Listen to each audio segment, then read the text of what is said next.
सिंध काबीना जे इजलास में वॾे वज़ीर पारां मुख़्तलिफ़ तरक़ियाती मनसूबनि जी मंज़ूरी ॾिनी वई आहे।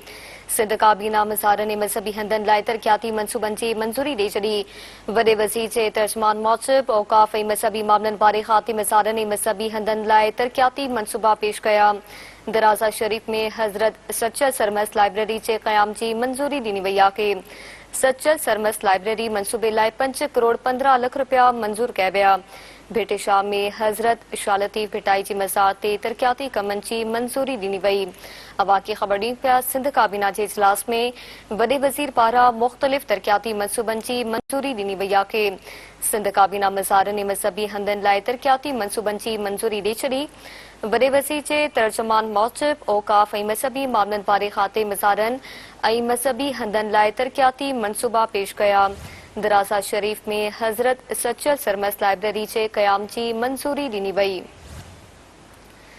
सचल सरमस्त लाइब्रेरी मंसूबे लाइ 5 करोड़ 15 लख रुपया मंज़ूर कया विया। भेटे शाह में हज़रत शाह लतीफ़ भिटाई जी मज़ार ते तरक़ियाती कमनि जी मंज़ूरी ॾिनी वई आहे।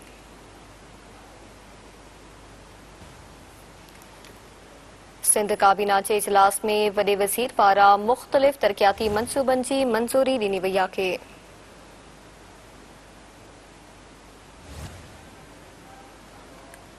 सिंध काबीना मज़ारनि ऐं मज़हबी हंधनि लाइ तरक़ियाती मनसूबनि जी मंज़ूरी ॾेई छॾी आहे। वॾे वज़ीर जे तर्जुमान मूजिबि औक़ाफ़ ऐं मज़हबी मामलनि वारे ख़ाते मज़ारनि ऐं मज़हबी हंधनि लाइ तरक़ियाती मनसूबा पेश कया।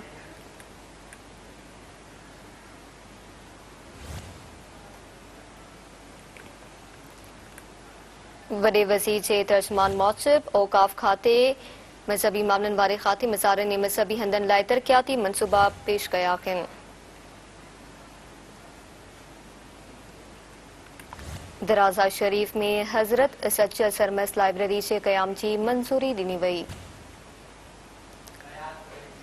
सचल सरमस्त लाइब्रेरी मंसूबे लाइ 5 करोड़ 15 लख रुपया मंज़ूर कया विया। तफ़सील मालूम कंदासीं। Chief reporter Karachi Fayaz Qureshi Khan. Chief Fayaz Qureshi आगाह कजो।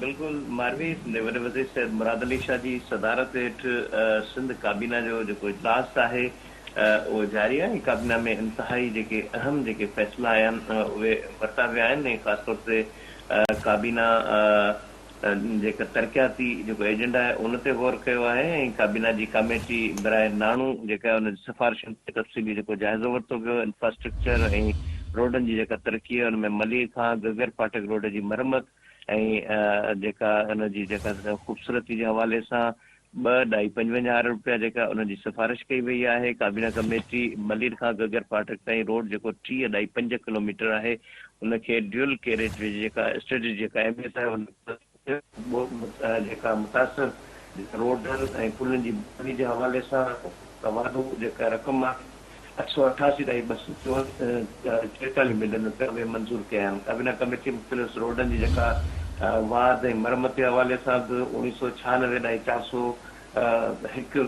मिलियन रुपया उनजी मंज़ूरी ॾिनी आहे। अहिड़ी तरह सां चिला टंडो बागो नशरो रोड ऐं मेरान हाईवे लिंक रोड मनसूबा उहे बि शामिल आहिनि। अहिड़ी तरह सां तालीम ऐं जेका नौजवाननि जा जेके मामला आहिनि सेंट पैट्रिक स्कूल कराची में जदीद जेका घण मक़सदी जेको स्टेडियम हुनजे हवाले सां 10 करोड़ रुपया मंज़ूर कया आहिनि। Sir institute of engineering science and technology ND campus उनखे फेज़ 2 मंसूबे जे हवाले सां लॻभॻि 6.63 अरब रुपया मंज़ूरी ॾिनी आहे।